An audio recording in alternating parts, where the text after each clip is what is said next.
વિદ્યાર્થીઓ અને વાલીઓ ફાઇનલી MBBS અને ડેન્ટલનું જે પરિણામ છે ચોઇસ ફ્રીનું પહેલા રાઉન્ડનું, બરોબર, તો એ ફાઇનલી ડિક્લેર કરી દેવામાં આવ્યું છે. આપણી જે સત્તાવાર વેબસાઇટ છે medadmgujarat.org તેના ઉપર ગઈકાલના રોજ રિઝલ્ટ છે ડિક્લેર થઈ ગયું છે. તો આજનો વિડીયો ખૂબ જ મહત્વપૂર્ણ થવાનો છે. આ વિડીયોમાં આપણે જોવાના છે કે જે open category SCBC EWS SC category વાઇઝનું રાઉન્ડ 1 નું કેટલું cut off last category wise રહ્યું છે. તમામ કોલેજમાં જેટલી બી 47 ગવર્મેન્ટ, GMERS અને પ્રાઇવેટ તમામ કોલેજીસનું કટ ઓફ જોવાના છે. તો વિડીયોને સંપૂર્ણ જોજો અને ચેનલને અવશ્ય સબસ્ક્રાઇબ કરી રાખજો, કારણ કે તમારા એડમિશન સુધી આ ચેનલ ખૂબ જ મહત્વપૂર્ણ થવાની છે. ચલો મિત્રો, વિડીયોની શરૂઆત કરીએ છીએ. તો પહેલી આપણી ગવર્મેન્ટ કોલેજ છે બીજે મેડિકલ કોલેજ અમદાવાદ. તો ઓપન કેટેગરીમાં 631 અટક્યું છે.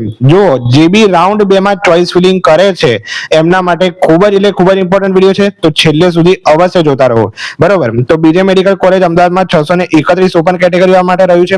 પછી SCBC માટે 603 રહ્યું છે. પછી EWS માટે 610 રહ્યું છે. SC માટે 569, ST માટે 479, બરોબર. તો જુઓ 631 અટક્યું છે આપણી જે ટોપ ગવર્મેન્ટ કોલેજમાં આવે છે બીજા મેડિકલ કોલેજ MBBS ની, બરોબર. તો 631 રહ્યું છે ઓપન કેટેગરી વાળાનું હાઈએસ્ટ છે. પછી એનાથી નીચે જઈએ ગવર્મેન્ટ મેડિકલ કોલેજ વડોદરા. તો વડોદરાનું 597 ઓપન કેટેગરીમાં, SCBC માં 573, EWS માં 578. જો EWS ને SCBC માં જો જાજો ફરક નથી. આપણું એક્સપેક્ટેડ કટ ઓફ બી આના મુજબ જ ડિસાઈડ થયું હતું, બરોબર. આપણું એક્સપેક્ટેડ કટ ઓફ તમે ગયા વિડીયોમાં જોશો તો આટલું જ આપણે કીધું હતું અને એટલા જ રેન્જમાં રહ્યું છે, બરોબર. SC કેટેગરીમાં વાત કરીએ તો SC કેટેગરીમાં 542 રહ્યું છે. ST કેટેગરીમાં વાત કરીએ તો ST કેટેગરીમાં 449 રહ્યું છે, બરોબર. ST કેટેગરીમાં આપણે વાત કરીએ છીએ આગળ, બરોબર. પછી MP શાહ મેડિકલ કોલેજની વાત કરીએ, ગવર્મેન્ટ મેડિકલ કોલેજ જામનગરમાં આવેલી છે. તો 569 રહ્યું છે ઓપન કેટેગરીમાં. SCBC માં 550 રહ્યું છે. EWS માં વાત કરીએ તો 563 રહ્યું છે. SC માં વાત કરીએ તો 513 અને ST માં વાત કરીએ તો 406 રહ્યું છે, બરોબર. પછી ગવર્મેન્ટ મેડિકલ કોલેજ સુરતની વાત કરીએ તો ઓપન કેટેગરીમાં એમાં 585 રહ્યું છે, બરોબર. પછી SCBC કેટેગરીમાં વાત કરીએ તો SCBC કેટેગરીમાં 561 રહ્યું છે. EWS કેટેગરીમાં વાત કરીએ તો EWS કેટેગરીમાં 570 રહ્યું છે. SC કેટેગરીમાં વાત કરીએ તો SC કેટેગરીમાં 522 રહ્યું છે સુરતમાં. ST માં 432 રહ્યું છે. પછી પંડિત દીનદયાળ ઉપાધ્યાય મેડિકલ કોલેજ રાજકોટ, બરોબર. તો એમાં ઓપન કેટેગરીમાં 578 રહ્યું છે. SCBC માં 551 રહ્યું છે. EWS કેટેગરીમાં વાત કરીએ તો EWS કેટેગરીમાં 565 રહ્યું છે. SC માં વાત કરીએ તો 518 અને ST માં 409 જેટલું રહ્યું છે. પછી ગવર્મેન્ટ મેડિકલ કોલેજ ભાવનગરની વાત કરીએ તો ભાવનગરમાં 560 રહ્યું છે ઓપન વાળા માટે. SCBC માં વાત કરીએ તો SCBC માં 545 રહ્યું છે. EWS માં 556, SC માં 504 અને ST માં 401 જેટલું રહ્યું છે. ઓકે, હવે મારી વાતને ખાસ તમે ધ્યાનમાં રાખજો. હવે જો અહીંયા સૌથી લોએસ્ટમાં લોએસ્ટ, જો સૌથી હાઈએસ્ટ તો તમને ખબર પડી ગઈ બીજે મેડિકલનું છે ઓપન માટે, SCBC, EWS, SC અને ST માટે.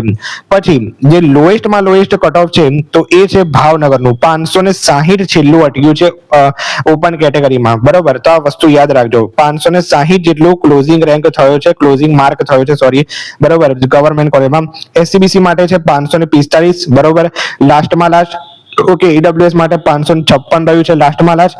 SC માટે 504 રહ્યું છે અને ST માટે 401 રહ્યું છે, બરોબર. તો જુઓ, જે આપણે બધા એક્સપેક્ટેડ કટ ઓફ આપતા હતા એમાં આપણે કીધું હતું કે 560 ની અરાઉન્ડ રહેવાની શક્યતા છે ઓપન કેટેગરીમાં, એટલું જ રહ્યું છે. SCBC માં બી 545 ના રેન્જમાં, 556 ના રેન્જમાં EWS માં, અને SC માં 504 અને ST માં 401, બરોબર. આનાથી રાઉન્ડ 2 માં હજી ઘટી શકે છે. એટલે ભાવનગર જુઓ, ભાવનગર બી તમે પહેલા ભરી શકો છો ચોઇસ ફિલિંગમાં, બરોબર. પછી એનાથી થોડું જોવા જઈએ એમ તો તમે જોઈ શકો છો કે MP શાહ ગવર્મેન્ટ મેડિકલ કોલેજનું આનાથી થોડુંક વધારે છે, બરોબર. એટલે કે સેકન્ડ લોએસ્ટમાં એને કન્સિડર કરી શકાય, બરોબર. પછી એનાથી વધારેમાં વાત કરીએ તો એનાથીમાં વધારે છે PDU રાજકોટ, બરોબર. પછી છે સુરતની, બરોબર, અને બીજા નંબરમાં આવે છે વડોદરા, બરોબર. વડોદરાનું બી હાઈએસ્ટ છે. એટલે વડોદરા, સુરત, બરોબર છે, આ ત્રણ બહુ ટોપ ગવર્મેન્ટ મેડિકલ કોલેજ કહેવાય, બરોબર. તો જે બી રાઉન્ડ 1 ની ચોઇસ ફિલિંગમાં ભાગ લેવા માંગે છે તેવા માટે ખાસ ઇમ્પોર્ટન્ટ છે ગવર્મેન્ટ મેડિકલ કોલેજનું કટ ઓફ, બરોબર. તો આ વસ્તુ ખાસ યાદ રાખજો. ચાલો મિત્રો, હવે આપણે વાત કરીએ GMERS મેડિકલ કોલેજની. સોરી, અહીંયા લખવામાં થોડી ભૂલ થઈ છે, ગવર્મેન્ટની GMERS મેડિકલ કોલેજ છે. ઓકે, તો પહેલા આપણે 6 જેટલી GMERS મેડિકલ કોલેજ જઈશું, પછી બીજી આગળ 7 જોઈએ છે, પછી પ્રાઇવેટ બી જોઈએ છે, બરોબર. તો તો જો અહીંયા જીએમઆરએસ મેડિકલ કોલેજ 16 નું અહીંયા દર્શાવી દીધું છે. ઓપન કેટેગરી વાળા માટે 557 અટક્યું છે, બરોબર. સૌથી હાઈએસ્ટમાં હાઈએસ્ટ, બરોબર, 557 છે ઓપન કેટેગરી માં, યાદ રાખજો, આ યાદ રાખજો. પછી એસસીબીસી માં 540 છે, ઈડબ્લ્યુએસ માં 551, એસસી માં 499, એસટી માં 392 રહ્યું છે, બરોબર. જીએમઆરએસ ગોત્રી વડોદરામાં એનાથી થોડું લો છે, 545 રહ્યું છે ઓપનમાં, એસસીબીસી માં 530, ઈડબ્લ્યુએસ માં વાત કરીએ તો 540 રહ્યું છે, એસસી માં 492, એસટી માં 381. ઓકે. પછી જીએમઆરએસ મેડિકલ કોલેજ ગાંધીનગર, તો ગાંધીનગરમાં એનાથી થોડુંક સ્લાઇટલી હાઈ છે. ઓકે. હવે એસસીબીસી અને ઈડબ્લ્યુએસ માં તમે જુઓ, આમાં એટલો બધો કઈ ફરક નહીં આવ્યો, 10-11 માર્કનો ફરક આવ્યો છે, બરોબર. તો એ ખાસો કહેવાય, બરોબર. પછી ગાંધીનગરમાં 547 ઓપન માટે, એસસીબીસી માં 534, ઈડબ્લ્યુએસ માં 543, એસસી માં વાત કરીએ તો 495, એસટી માં વાત કરીએ તો 377 રહ્યું છે. પછી ધારપુર પાટણમાં કેટલું રહ્યું છે, તો 521 રહ્યું છે ઓપન કેટેગરી વાળા માટે. ઓકે. એટલે જુઓ, આની શરૂઆત જ જે છે એ ગવર્મેન્ટ જે લોએસ્ટ રહ્યું હતું એનાથી થઈ છે, બરાબર. એટલે 560 અટક્યું હતું લોએસ્ટમાં લોએસ્ટ ગવર્મેન્ટ મેડિકલ કોલેજમાં. તો 557 થી 16 જે છે સ્ટાર્ટ થયું છે. એટલે આનું બહુ જ કટ ઓફ હાઈ છે. જીએમઆરએસ માં બી 500 તક બી સ્ટુડન્ટને નથી મળ્યું, બરોબર. એટલે કટ ઓફ હાઈ ગયું છે, બરોબર. તો આ વસ્તુ યાદ રાખજો. તો ધારપુર પાટણમાં 521 છે, એસસીબીસી માં 510 છે, ઈડબ્લ્યુએસ માં 514 છે, પછી એસસી માં 479, એસટી માં 353 છે. પછી વલસાડની વાત કરીએ તો વલસાડમાં ઓપનમાં રહ્યું છે 533, એસસીબીસી માં વાત કરીએ તો 520, ઈડબ્લ્યુએસ માં 527, એસસી માં વાત કરીએ તો 469 અને એસટી માં 376 રહ્યું છે, બરોબર.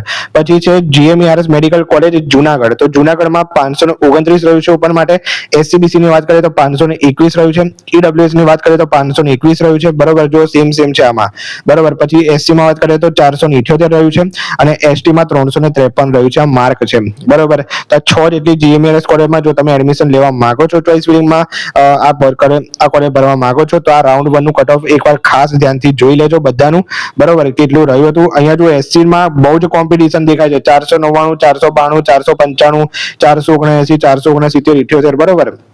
એટલે એમાં બી બહુ જ કન્ફ્યુઝન છે. 500 જે કહેવાય ને કે 500 ટચ થઈ જાય છે, બરોબર. એટલે 400 કહેવાય ને કે 460-70 માં બી અહીંયા બહુ જ એડમિશન માટે બહુ કોમ્પિટિશન છે. તો જો સાતમી છે જીએમઆરએસ મેડિકલ કોલેજ હિંમતનગર, તો હિંમતનગરમાં તમે જોઈ શકો છો કે 527 રહ્યું છે ઓપન માટે, બરોબર. સૌથી લોએસ્ટ આનું ગોધરાનું છે, આપણે વાત કરીએ છીએ. એસસીબીસી માં એનું 514 છે હિંમતનગરનું, ઈડબ્લ્યુએસ માં 518 છે, એસસી માં 476 છે અને એસટી માં 359 છે, બરોબર. પછી જીએમઆરએસ મેડિકલ કોલેજ વડનગરમાં, તો વડનગરમાં 515 અટક્યું છે. ઓકે. એટલે 500 તક બી સ્ટુડન્ટને નથી મળ્યું, બરોબર. જે આપણે કહેતા હતા કે 499 સુધી બી મળી જશે, પરંતુ એવું નથી. 500 તક બી અહીંયા રહ્યું નથી કટ ઓફ, બરોબર. પછી એસસીબીસી માં 507 અટક્યું છે, ઈડબ્લ્યુએસ માં 513 અટક્યું છે, એસસી માં 467 અટક્યું છે અને એસટી માં 357 અટક્યું છે, બરોબર. પછી જીએમઆરએસ મેડિકલ કોલેજ પોરબંદરમાં 513 છે. ઓકે. એસસીબીસી માં 506, ઈડબ્લ્યુએસ માં 511, એસસી માં 463 રહ્યું છે પોરબંદરમાં અને એસટી માં 350 રહ્યું છે, બરોબર. ગોધરાની જીએમઆરએસ માં કેટલું રહ્યું છે, તો ઓપન માટે છે 509, એસસીબીસી માં 504 રહ્યું છે, ઈડબ્લ્યુએસ માં 508 રહ્યું છે, એસસી માં વાત કરીએ તો 463 અને એસટી માં 358 રહ્યું છે. રાજપીપળાની જીએમઆરએસ કોલેજમાં 511 અટક્યું છે, એસસીબીસી કેટેગરીમાં 505 રહ્યું છે, ઈડબ્લ્યુએસ માં વાત કરીએ તો 510 રહ્યું છે અને એસસી કેટેગરીમાં વાત કરીએ તો એસસી કેટેગરીમાં 462 રહ્યું છે. પછી એસટી કેટેગરીમાં 361 રહ્યું છે એનું. પછી જીએમઆરએસ મેડિકલ કોલેજ મોરબીની વાત કરીએ તો મોરબીમાં ઓપન માટે છે 524, એસસીબીસી માં 511 છે, બરોબર. પછી ઈડબ્લ્યુએસ માં વાત કરીએ તો ઈડબ્લ્યુએસ માં 519 અટક્યું છે, એસસીબીસી પછી એસટી કેટેગરીમાં વાત કરીએ તો એસટી કેટેગરીમાં 469 અટક્યું છે, એસટી માં વાત કરીએ તો 350 અટક્યું છે. ઓકે. અને લાસ્ટ છે જીએમઆરએસ નવસારી, તો એમાં 518 છે ઓપન કેટેગરી વાળા માટે. પછી એસસીબીસી કેટેગરી વાળા માટે 506 છે, ઈડબ્લ્યુએસ માટે 514 છે, એસસી માટે 466 અને એસટી માટે 367 છે, બરાબર. તો અમે તમને માર્ક કહી દીધા, ખાસ જોઈ લેજો. ઓકે. હવે મેઇન વાત કરીએ તો ગોધરાની, તો ગોધરામાં સૌથી લોએસ્ટમાં લોએસ્ટ અટક્યું છે, જોઈ લો, બરોબર, 509, બરોબર. પછી એનાથી જો આગળ વધીએ તો એનાથી આગળમાં રાજપીપળા છે, બરોબર. પછી પોરબંદર છે, પોરબંદર પછી વડનગર છે, ઓકે, બહુ જાજો ફરક નથી ઓપનમાં. પછી નવસારીમાં વાત કરીએ તો વડનગર પછી કહેવાય ને કે નવસારીમાં અટક્યું છે, બરોબર. તો સૌથી લોએસ્ટ ગોધરા છે. એસસીબીસી માં વાત કરીએ, ઓપનમાં વાત કરીએ, જો 508 અટક્યું છે ઈડબ્લ્યુએસ માં, લાસ્ટ રાઉન્ડ 1 માં, બરોબર. પછી એસસીબીસી માં 504, આમનામાં 509, બરોબર. એસસી માં 463 અટક્યું છે. ઓકે, એસસી માં જો કેટલી કોમ્પિટિશન છે, 463, 462, 69, બરોબર. પછી 464, આમાં 462 લોએસ્ટ છે, બરોબર. એસસી માટે જુઓ. પછી 358 આમાં છે. ઓકે, જો એસટી માટે બી બહુ જ ટફ કોમ્પિટિશન છે. આમાં વાત કરીએ તો 350 લોએસ્ટ છે પોરબંદરમાં, એટલે 350 એ લાસ્ટ જીએમઆરએસ જીક્યુ માં અટક્યું છે, બરોબર. અને વાત કરીએ એસસી કેટેગરી વાળા માટે, તો એસસી કેટેગરી વાળા માટે 460. હવે રાઉન્ડ 2 ની વાત કરું તો રાઉન્ડ 2 માં છે ને આમના માટે જો ગવર્મેન્ટ મેડિકલ કોલેજની આપણે વાત કરીએ તો જો ગવર્મેન્ટ મેડિકલ કોલેજમાં લાસ્ટ હજી જો કટ ઓફ નીચું જાય, હજી 5 જેટલા માર્કનો કદાચ ફરક આવી શકે, પરંતુ ગવર્મેન્ટમાં હજી જો વિદ્યાર્થીઓ એડમિશન લઈ જ લે, બરોબર, તો પછી નીચું ના જાય. પરંતુ જો હજી સીટો ખાલી પડે, બરોબર છે, એમાં તો હજી બી 5 થી 10 માર્ક, બરોબર છે, મેક્સિમમ કહું છું આ, બરોબર. તો હજી તો 5 માર્ક જેટલું બી જઈ શકે, બરોબર. 5 થી 10 માર્ક જેટલું મેક્સિમમ છે એ કટ ઓફ નીચું જઈ શકે બધામાં, બરોબર. તો આ વસ્તુ ખાસ યાદ રાખજો. જીએમઆરએસ માં બી વાત કરીએ તો જીએમઆરએસ માં બી જીએમઆરએસ માં બી તમે વાત કરીએ તો જીએમઆરએસ માં બી લાસ્ટ કેટલું 10 થી 15 માર્ક જેટલું મેક્સિમમ રાઉન્ડ 1 માં નીચે જઈ શકે, કારણ કે એમાં એનઆરઆઈ કોટાની જે સીટ છે એ બી એમક્યુ માં કન્વર્ટ થઈ જાય છે હજી, બરોબર. એટલે હજી એમક્યુ આમાં કટ ઓફ આવશે. હજી એનઆરઆઈ નું કટ ઓફ જે છે આમાં હતું, પરંતુ આમાં દર્શાવ્યું નથી, એટલે આ બી આગળ આપણે કહીશું જે એમક્યુ નું કટ ઓફ રાઉન્ડ 2 માં આવશે, બરોબર. તો આ વસ્તુ ખાસ યાદ રાખજો. તો હવે આપણે પ્રાઇવેટ કોલેજ નું કટ ઓફ જોઈએ.